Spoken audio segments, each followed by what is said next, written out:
Fried ఫైలో final story చూద్దాం. తెలుగు రాష్ట్రాలకి చల్లని కబురు వచ్చింది. ఎప్పుడెప్పుడా అని ఎదురు చూస్తున్న నైరుతి రుతుపవనాలు ఎట్టకేలకు ఆంధ్రప్రదేశ్లోకి ప్రవేశించాయి. ఏపీలోని అనంతపురం, సత్యసాయి, చిత్తూరు జిల్లాల్ని రుతుపవనాలు తాకినట్లు వాతావరణ శాఖ అధికారులు ప్రకటించారు. ఈ నెల 10వ తేదీ వరకు ఏపీలో సగానికి పైగా భూభాగంలోకి రుతుపవనాలు విస్తరించే అవకాశం ఉందన్నారు.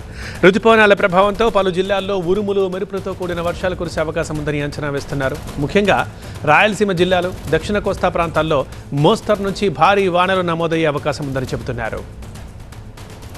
మరోవైపు 2-3 రోజుల్లో తెలంగాణకు కూడా రుతుపవనాలు విస్తరించే అవకాశం ఉందని అంచనా వేశారు.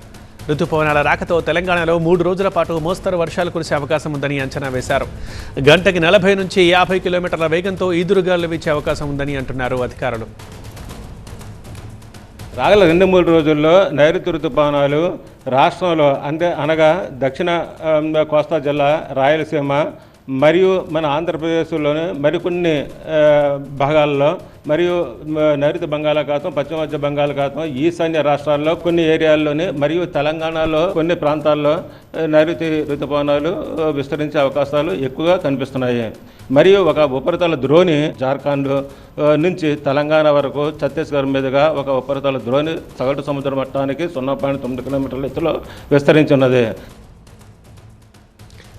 అయితే రుతుపవనాలు ప్రవేశించినప్పటికీ ఉక్కపోత, ఎండల తీవ్రత వెంటనే తగ్గే పరిస్థితి లేదని విశాఖ వాతావరణ కేంద్రం అధికారులు హెచ్చరిస్తున్నారు. ముఖ్యంగా దక్షిణ కోస్తా ప్రాంతంలో వేడిగాళ్ల ప్రభావం మరికొద్ది రోజుల పాటు కొనసాగుతుందని, ప్రజలు తగిన జాగ్రత్తలు తీసుకుంటూనే ఉండాలని సూచించారు. తొలకరి జల్లులు పడి రుతుపవనాలు పూర్తిగా విస్తరిస్తేనే ఉష్ణోగ్రతలు అదుపులోకి వస్తాయని వాతావరణ శాఖ అంటోంది. మా కరెస్పాండెంట్ శివకుమార్ ఉన్నారు లైవ్లో. శివకుమార్, వాతావరణ శాఖ ఇంకేం చెబుతోంది? వ్యవసాయం పరంగా చూస్తే ఇది ఒక కీలక పరిణామంగా చెప్పుకోవచ్చు.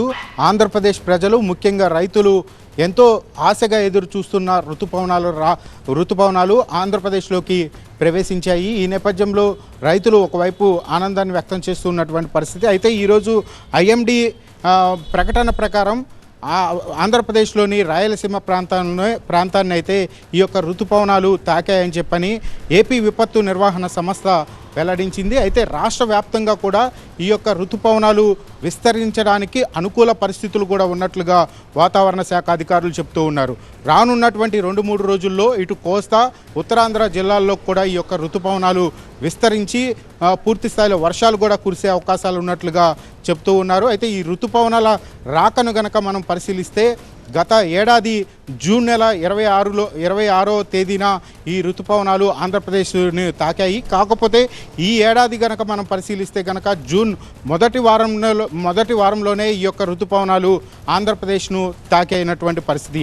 ఈ నేపథ్యంలో ఎండ తీవ్రత అనేది రుతుపవనాలు మొత్తం రాష్ట్ర వ్యాప్తంగా కూడా విస్తరించిన తర్వాత ఎండ తీవ్రత తగ్గే అవకాశాలు ఉన్నాయి. కాబట్టి ప్రస్తుతం అయితే ఇప్పుడు రాయలసీమ ప్రాంతాన్ని మాత్రమే ఈ రుతుపవనాలు తాకిన నేపథ్యంలో రానున్న 2-3 రోజుల్లో రాష్ట్రం మొత్తం కూడా విస్తరించే అవకాశాలు ఉన్నాయి. కాబట్టి ప్రస్తుతం అయితే ఎండ తీవ్రత కూడా ఎక్కువగానే ఉండే అవకాశాలు ఉన్నాయి. కాబట్టి ప్రజలు అప్రమత్తంగా ఉండాలని చెప్తూ ఉన్నారు.